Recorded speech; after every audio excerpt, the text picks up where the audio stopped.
नमस्कार दोस्तों। जय हिंद, जय भारत। आज मैं बहुत शार्ट में कुछ ऐसी चीज़ें बताना चाहूँगा कि जैसे ड्यूटी के दौरान किसी एम्प्लॉय की डेथ हो जाती है, तो डेथ होने के बाद में जो फैमिली पेंशन दिया जाता है 10 सालों तक इन्हेंस रेट पे दिया जाता है। और एक प्रोविज़न है कि एक्स्ट्रा ऑर्डिनरी पेंशन देने का, जो कि ज़्यादा होता है नॉर्मल फैमिली पेंशन से, और उसमें बेनिफिट्स ज़्यादा होते हैं। तो मैं आपको केस की मदद से बताता हूँ कि 2004 के एक सज्जन भर्ती हैं किसी फौज में। 2016 में होली के फंक्शन के दौरान, ये मार्च 2016 की बात है। 2016 में होली सेलिब्रेशन के बाद एक नज़दीक पॉन्ड होता है।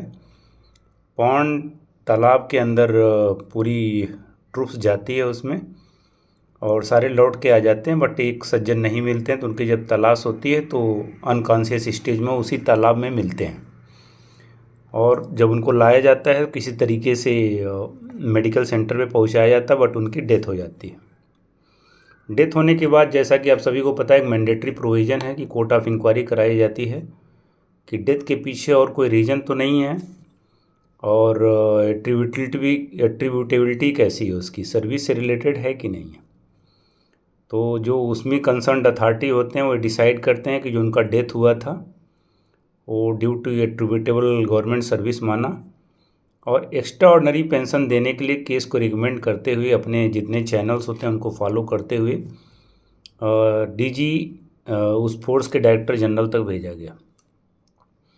और डायरेक्टर जनरल उस फोर्स के, उन्होंने भी एक पॉजिटिव अप्रोच लेते हुए एक्स्ट्रा ऑर्डिनरी पेंशन को रिकमेंड करते हुए पीएओ को भेजा, जो पे एंड अकाउंट ऑफिसर होते हैं, जहाँ से कि सेंट्रल गवर्नमेंट एम्प्लॉयज़ का पेंशन रिलीज होता है। अब वहाँ से ऑब्जेक्शन लग जाता कि ये तो ईओपी हो नहीं सकता है, और ईओपी इसमें नहीं दिया जाएगा। सिर्फ इन्हेंस रेट पे 10 साल के लिए जो पेंशन दिया जाता है, family pension at the rate of enhanced rate for 10 years, death होने के बाद अगले 10 साल तक। तो उनको 2016 से 2026 तक का इन्हेंस रेट पे फैमिली पेंशन को मंजूरी की जाती है। अब जो उनकी डिसीज्ड वाइफ हैं, जो उनकी बहादुर पत्नी हैं, धर्मपत्नी, वो केस करती हैं केरला हाई कोर्ट में कि वो एक्स्ट्रा ऑर्डिनरी पेंशन की हकदार हैं। अब बहुत अच्छा जजमेंट है इसमें। केरला हाई कोर्ट ने पूरी चीज़ों को संज्ञान में लेते हुए यह डिसीजन दिया कि जो कोर्ट ऑफ इंक्वायरी है वो सीधे सीधे लफ्ज़ों में डिसाइड करता है कि जो डेथ हुआ है एम्प्लॉय का, वो ऑन ड्यूटी हुआ है, और ऑन ड्यूटी होने के नाते उनको एक्स्ट्रा ऑर्डिनरी पेंशन मिलना चाहिए। जो पीएओ का प्ली था कि इसमें डेथ दारू या लिक्कर के असर के नाते उस तालाब में डूब जाने के नाते हुआ है, इसलिए इनको ईओपी नहीं दी जा सकती है। जबकि ऐसा जो एफएसएल रिपोर्ट हुआ था डेथ से रिलेटेड, जो पोस्टमार्टम रिपोर्ट आया था, उसमें कहीं भी नहीं लिखा था कि इनकी जो मौत हुई है वो मौत के दौरान इनके शरीर में किसी भी तरह का टॉक्सिकेटेड मटेरियल पाया गया है, या फिर लिक्कर की क्वांटिटी पाई गई है, या फिर इनएब्रिएटेड कंडीशन में पाए गए हैं। पूरे पोस्टमार्टम रिपोर्ट में और एफएसएल रिपोर्ट में सिर्फ इतना ही था कि डूबने की वजह से इनकी डेथ हुई है। अब डूबने की वजह डेथ होने के नाते पब्लिक एंड अकाउंट ऑफिस ने किस तरह से उसको ये बोल दिया कि दारू पीने के नाते हुआ, या फिर उनकी खुद की गलती के नाते डेथ हुआ है इसलिए उनको एक्स्ट्रा ऑर्डिनरी पेंशन नहीं मिल पाएगा, ये कहना गलत है। हाई कोर्ट ने सुप्रीम कोर्ट के 2 जजमेंट को भी साइड किया, जिसमें एक मदन सिंह का केस है।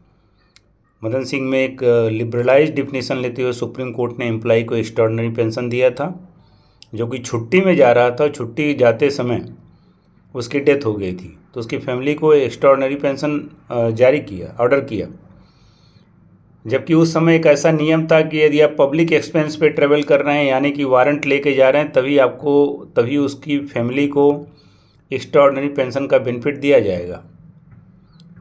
जबकि सुप्रीम कोर्ट ने बोला ऐसा कुछ नहीं है। जो अथराइज लीव पे है तो उसको आपको एक्स्ट्रा ऑर्डिनरी पेंशन देना ही चाहिए, क्योंकि एक एम्प्लॉई है जो उसके घर के लोग हैं, एक हार्डशिप फेस करेंगे, उनके जीवन को निर्वाह करना बहुत मुश्किल होगा, इसीलिए उनको एक्स्ट्राऑर्डिनरी पेंशन देना चाहिए।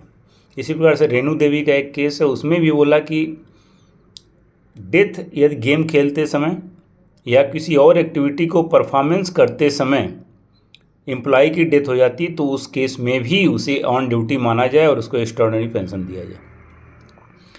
तो आपको बस इतना जानने की ज़रूरत है, इतना जानकारी रखने की ज़रूरत है कि यस यदि किसी साथी के साथ ऐसा हो गया है तो उसे इंश्योर कराइए कि एक्स्ट्राऑर्डिनरी पेंशन मिल रहा है कि नहीं मिल रहा उसके परिवार को। आमतौर से डिपार्टमेंट एक्स्ट्राऑर्डिनरी पेंशन देने से मना कर सकती है यदि उसका डेथ हुआ है, वो ऑन ड्यूटी नहीं है। या डेथ ऑन ड्यूटी नहीं है तो गवर्नमेंट एम्प्लॉइज़ के फैमिली को एक्स्ट्राऑर्डिनरी पेंशन से वंचित किया जा सकता है। अब इसमें तमाम फैक्टर्स होते हैं जिसको कोर्ट निर्धारित करता है कि किस प्रकार से परिभाषा करते हुए, किस प्रकार से इंटरप्रेट करते हुए मैक्सिमम बेनिफिट दिया जाए डिसीज्ड के परिवार को। अब इसमें जो एक्स्ट्राऑर्डिनरी पेंशन के तहत जो एक्स्ट्राऑर्डिनरी पेंशन मिलता है उस ईओपी रूल्स में कई तरह के डेथ को परिभाषित किया गया है, जिसमें ईओपी पेंशन दिया जा सकता है। जो सबसे बड़ी कंडीशन होती है कि एट्रीब्यूटेबल टू गवर्नमेंट सर्विस होना चाहिए वो डेथ, और जो डेथ हुआ है वो उसके ऑफिशियल ड्यूटी से कॉजल कनेक्शन में होना चाहिए, दोनों के बीच में कोई कनेक्शन होना चाहिए तभी मिलेगा। अब हालांकि ऐसे केस में डिपार्टमेंट भी कई बार लिबरल अप्रोच रखता है कि डिसीज्ड के परिवार को एक्स्ट्रा ऑर्डिनरी पेंशन दे दी जाए, बट किसी कारण से नहीं देता है तो उसके परिवार के लोगों को सांत्वना देना चाहिए कि यस कि आप ईओपी के लिए उस डिपार्टमेंट को भी रिप्रेजेंट करिए कि मुझे ईओपी दिया जाए।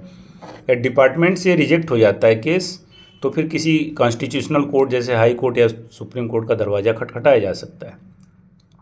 ये रूल सिर्फ फौज के लिए लागू नहीं है बल्कि हर एक एम्प्लॉइज़ को, चाहे स्टेट गवर्नमेंट का एम्प्लॉय हो, चाहे सेंट्रल गवर्नमेंट का एम्प्लॉय हो, चाहे वो डिफेंस फोर्सेस में हो, चाहे सिविल में जॉब कर रहा हो, हर एक जगह नियम होता है एक्स्ट्राऑर्डिनरी पेंशन देने का।